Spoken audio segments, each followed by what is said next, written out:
आज पुणे येथील कल्याणी नगर Porsche car केस ज्याच्यात 19 मे 2024 ला एक अपघात झाला होता आणि त्या अपघातात दारू प्यायलेल्या अल्पवयीन मुलाने दोन अतिशय तरुण असे जीव चिरडले होते। या खटल्यामध्ये जे JJB आहे म्हणजे ज्युव्हेनाईल जस्टिस बोर्ड जे आहे त्या ज्युव्हेनाईल जस्टिस बोर्डापुढे सरकार पक्षाने अशी मागणी केलेली होती की हा गुन्हा अतिशय गंभीर स्वरूपाचा असून ह्या गुन्ह्यातील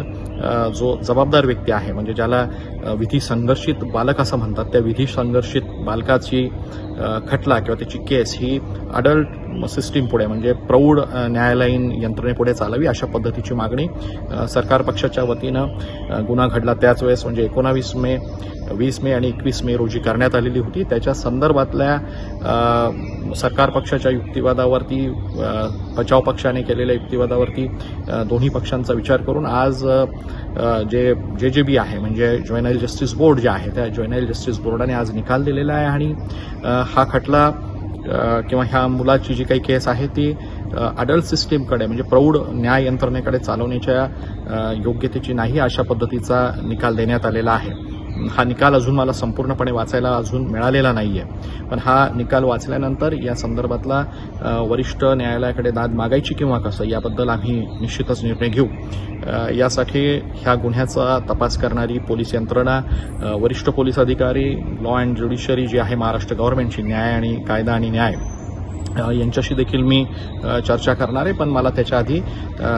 हे निकालपत्र मिळणं अतिशय गरजेचं आहे। ते वाचल्यानंतरच मी या संदर्भातला जो काही योग्य तो निर्णय असेल तो घेईल। पण एक गोष्ट मी निश्चित आपल्याला सांगू इच्छितो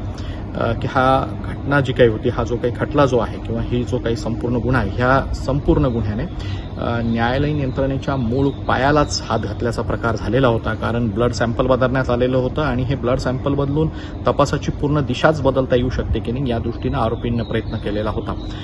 याच्यात काही वाद नाही की हा जो